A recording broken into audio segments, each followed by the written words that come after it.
નમસ્કાર, ઉન્નતિ ઓનલાઈન એજ્યુકેશનમાં આપનું હાર્દિક સ્વાગત કરું છું. ધોરણ 11 કોમર્સ એસપીસીસીમાં આપણે એસપીમાં એટલે કે વિભાગ બીજામાં આપણે આજે ત્રીજા ચેપ્ટરનો અભ્યાસ કરીશું. આપણા ત્રીજા ચેપ્ટરનું નામ છે કંપનીની સ્થાપના વિધિ.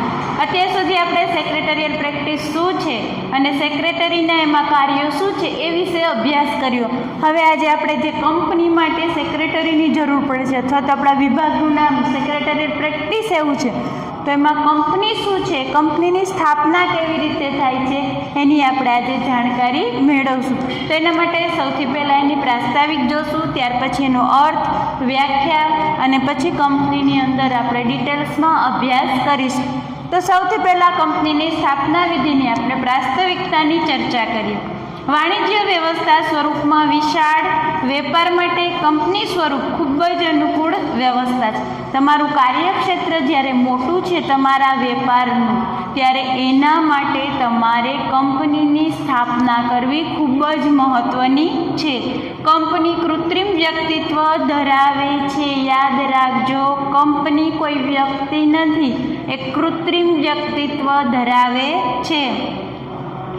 કાયદાકીય વ્યક્તિત્વ આપોઆપ અસ્તિત્વમાં આવતું નથી. કાયદાકીય અસ્તિત્વ એટલે કાયદાકીય રીતે એને કાયદાની પ્રોસિજરમાંથી પસાર થવું પડે છે ત્યારે કંપની સ્વરૂપમાં આવે છે. તો કંપની સ્વરૂપમાં આવવા માટે એ કૃત્રિમ વ્યક્તિત્વ ધરાવે છે અને કાયદાકીય પ્રોસિજરમાંથી એમને પસાર થવું પડે છે. એટલે કે કાયદાકીય અસ્તિત્વ વિના એ આપોઆપ અસ્તિત્વમાં આવતી નથી. અસ્તિત્વમાં આવવા માટેની વિધિ જટિલ અને લાંબી છે. કંપનીને મન થયું સ્થાપી દીધી નથી સ્થપાતી, એની આખી પ્રક્રિયા ખૂબ જ લાંબી અને જટિલ પ્રકારની છે. વૈકલ્પિક માલિકીની સ્થાપના સરળતાથી થઈ શકે. વ્યક્તિગત એટલે કે મારે પોતાને પર્સનલ નાખવી હોય તો હું નાખી શકું, 2 જણા નાખી શકું, પણ જ્યારે કંપનીનું કાર્યક્ષેત્ર મોટું છે ત્યારે આની પ્રોસિજર એટલે કે વિધિ બહુ લાંબી છે અને જટિલ છે. પરંતુ વ્યક્તિગત માલિકીની સ્થાપના સરળતાથી થઈ શકે છે. ભાગીદારી પેઢીનું સ્વરૂપ વ્યક્તિગત માલિકી કરતાં વિસ્તૃત છે. ભાગીદારી પેઢીની નોંધણી મરજિયાત છે. ધ્યાન રાખજો આ બધા મુદ્દા. ભાગીદારી પેઢી અને કંપનીમાં શું ફેર છે એ અહીંયા ખાસ સમજવાનું છે આપણે. ભાગીદારી પેઢીની નોંધણી મરજિયાત છે. વ્યક્તિગત ભાગ પેઢી આપણે ચાલુ કરવી હોય તો બહુ સરળતાથી થઈ શકે છે, પરંતુ કંપનીનું કાર્યક્ષેત્ર વિસ્તૃત છે, એની પ્રક્રિયા લાંબી અને જટિલ છે. ભાગીદારી પેઢીની નોંધણી કરાવવાની જરૂર પડતી નથી, પરંતુ કંપનીની સ્થાપના વિધિની નોંધણી કરાવવી પડે છે, એટલે એની સ્થાપના વિધિ લાંબી અને જટિલ છે. તો તેથી સરખામણીએ કંપનીની સ્થાપના વિધિ લાંબી, અટપટી અને ખર્ચાળ છે. કંપની ધારાની જોગવાઈઓનું પાલન જરૂરી કરવાનું છે. એ ઉપરાંત જરૂરી દસ્તાવેજો, નોંધણી અને કાનૂની પ્રક્રિયાઓ પૂર્ણ કર્યા બાદ કંપની અસ્તિત્વમાં આવે છે. આવી રીતે કૃત્રિમ કાનૂની વ્યક્તિત્વને વ્યસ્તિત્વમાં લાવવાનું કાર્ય કરનારને સ્થાપક, પ્રયોજક કે પ્રવર્તક તરીકે ઓળખવામાં આવે છે. હવે કંપની ધારાની સ્થાપના બહુ લાંબી, ખર્ચાળ છે અને જટિલ છે. કાયદાની દ્રષ્ટિએ બધા કંપની ધારાઓને અમલમાં મૂકી અને આગળ વધવાનું હોય છે, એટલે એ પ્રક્રિયા લાંબી અને ખર્ચાળ છે. તો કંપનીનું કાર્યક્ષેત્ર વિસ્તૃત હોવાથી આ અટપટી જટિલ સ્થાપના વિધિમાંથી પસાર થવું પડે છે. તો હવે આપણે શીખશું કે કંપની કેવી રીતે છે. કંપની સ્થાપનાર અથવા કાં તો કંપનીને અસ્તિત્વમાં લાવનાર, કરનારને સ્થાપક, પ્રયોજક કે પ્રવર્તક તરીકે ઓળખવામાં આવે છે. લીટી કરી નાખજો એટલે ધ્યાન મારીએ. હવે એનો અર્થ સમજીએ. તો પ્રસ્તાવિકતા સમજ્યા પછી હવે એનો અર્થ જોઈએ આપણે કે કોને કહેવાય. કંપનીનો કાયદાકીય રીતે કોઈ ટેકનિકલ કે કોઈ ચોક્કસ અર્થ નથી. કંપનીનો એવો કોઈ ચોક્કસ અર્થ નથી કે આ અર્થ થાય, પણ સામાન્ય કાયદાની દ્રષ્ટિએ જોડા કાયદાકીય વ્યક્તિ છે. આ કંપની છે એ શું છે? કાયદાકીય વ્યક્તિ છે અથવા કૃત્રિમ વ્યક્તિત્વ ધરાવે છે. તો આમ જનરલ એની કોઈ ચોક્કસ અર્થ થતો નથી, પરંતુ કંપનીનો કાયદાકીય રીતે ટેકનિકલથી કોઈ ચોક્કસ અર્થ નથી થતો. બ્રિટિશ કોમન લો મુજબ કંપનીનો કાયદાકીય વ્યક્તિ અથવા કૃત્રિમ વ્યક્તિ એવો અર્થ થાય છે કંપનીના સભ્યો બદલાઈ જાય, નિવૃત્ત થાય અથવા તો મૃત્યુ પામે તો પણ કંપનીના અસ્તિત્વ ઉપર કોઈ જ અસર થતી નથી. એના બદલે બીજા સભ્યો ભરાય છે. કંપની છે કાયદાકીય વ્યક્તિત્વ ધરાવે છે, કૃત્રિમ વ્યક્તિત્વ ધરાવે છે. એનો કોઈ કંપનીનો સ્થાપક છે કે મૃત્યુ પામે અથવા તો એ નિવૃત્ત થાય તો પણ એમના અસ્તિત્વ ઉપર કોઈ અસર થતી નથી. આ એનો અર્થ હતો. હવે એની વ્યાખ્યા. કંપની ધારા 2013, આપણા કંપનીના બે ધારા જોયા, 1956 અને બીજો છે 2013. તો આપણા માટે 2013 નવો છે. તો અત્યારે હવે નવા કંપની ધારા પ્રમાણે, કંપની એટલે કંપની ધારા 2013 પ્રમાણે સ્થપાયેલી કે આ પહેલાં કોઈ પણ કંપની ધારા, આ પહેલાં એટલે 1956ના કંપની ધારા પ્રમાણે સ્થપાયેલી કંપની, એનો વ્યાખ્યાયિત થાય કે કંપની ધારો એટલે ધારાને, નીતિ નિયમોને અનુલક્ષીને જેની સ્થાપના થઈ છે એને કંપની કહેવામાં આવે છે. અને આ નવા કંપની ધારા તબક્કાવાર લાગુ પડવામાં આવે છે. એનો અર્થ અને વ્યાખ્યા શીખ્યા પછી હવે આપણે એના લક્ષણોની ચર્ચા કરીશું. તો કંપનીના લક્ષણો કેટલા છે? તો કે સ્વતંત્ર વ્યક્તિત્વ ધરાવે છે, કંપનીના સભ્યોની મર્યાદિત જવાબદારી હોય છે, એ કાયમી અસ્તિત્વ ધરાવે છે, અલગ મિલકત હોય છે, એની શેરોમાં હસ્તાંતર કરી શકે છે, કંપની દાવો કરી શકે છે અને કંપની ઉપર કોઈ દાવો કરી શકે છે, એનું વ્યવસાયિક સંચાલન અને નાણાકીય વ્યવસ્થા, આ એના લક્ષણો છે. હવે લક્ષણોને આપણે ડિટેલ્સમાં ભણશું, એટલે કે અંદર ઊંડાણપૂર્વક. તો પહેલું છે સ્વતંત્ર વ્યક્તિત્વ. કંપનીનું વ્યક્તિત્વ સ્વતંત્ર છે, આ એક વિશિષ્ટ લક્ષણ છે.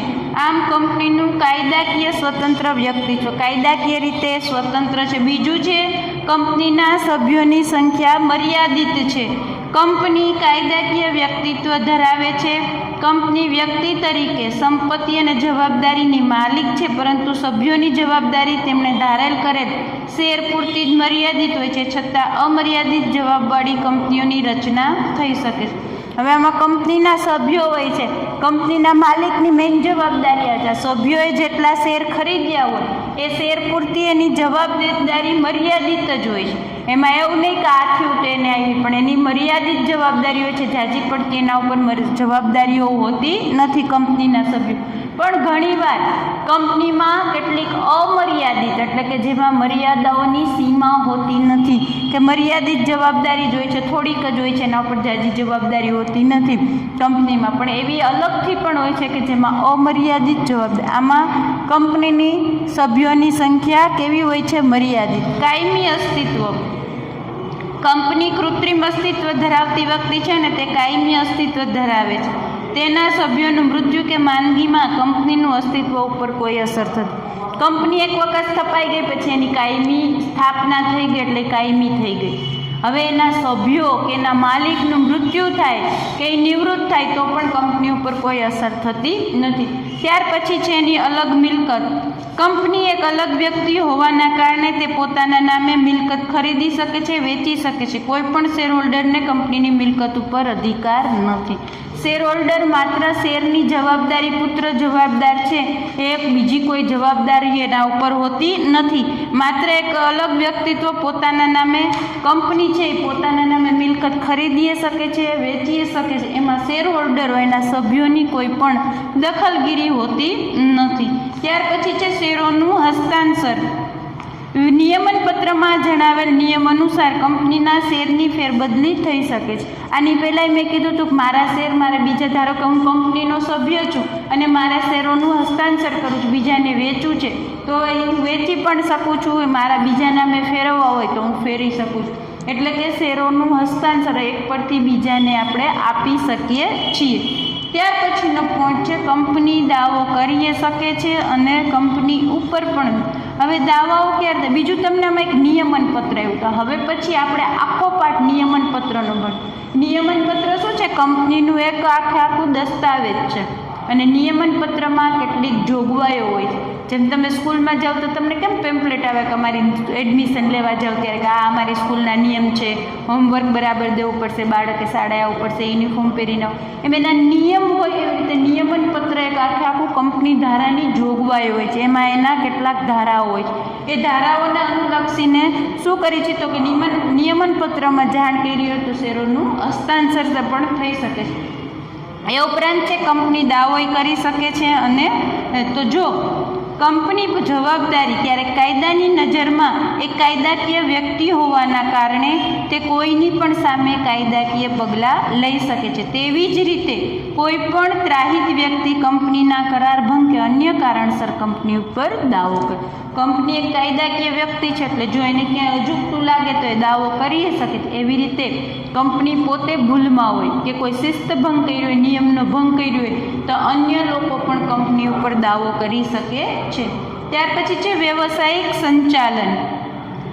કોર્પોરેટ ક્ષેત્રે વ્યવસાયિક મેનેજરોને આકર્ષવાની ક્ષમતા ધરાવે છે. વ્યવસાયિક મેનેજરો કાર્યદક્ષ અને ગતિશીલ હોય છે, જે કંપનીનો પ્રગતિના શિખરે લઈ જાય છે. હવે આમાં વ્યવસાયિક સંચાલન શા માટે જરૂરી છે? તો વ્યવસાયિક સંચાલનોના આધારે એ શું કરે છે તો સારી ક્ષમતાવાળા કર્મચારીઓને આકર્ષે છે, એને સારો પગાર આપે છે અને એની કાર્યદક્ષતા, કાર્ય કરવાની જે પદ્ધતિ છે એ કંપનીમાં કામે લાગે છે. આથી કંપનીને સારો નફો થાય છે. કંપનીમાં કાર્યદક્ષ છે એ કંપનીની પ્રગતિમાં સારું એવું યોગદાન આપે છે.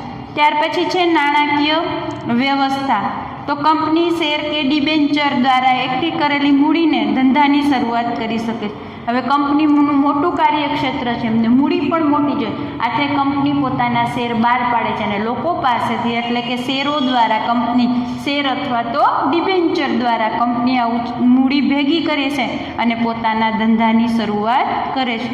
તો આ હતા આપણા કંપનીના લક્ષણો. તો આપણે જોયું પ્રાસ્તાવિકતા, એનો અર્થ, એની વ્યાખ્યા, એના લક્ષણો, અને હવે આપણે જોશું કંપનીની સ્થાપના વિધિ કેમ થશે. તો આટલું જોયા પછી આપણે જોઈ લઈ ટૂંકમાં કે કંપનીની સ્થાપના કરવામાં ઘણી બધી કાયદાકીય જોગવાઈઓનું પાલન કરવું પડે છે. સ્થાપના વિધિ આપણે આગળ જોયું એમ જટિલ છે, ખર્ચાળ છે. આ કાર્ય અચાનક થઈ જતું નથી. તો આપણે હવે જોશું એની સ્થાપના વિધિ કેમ કરવી.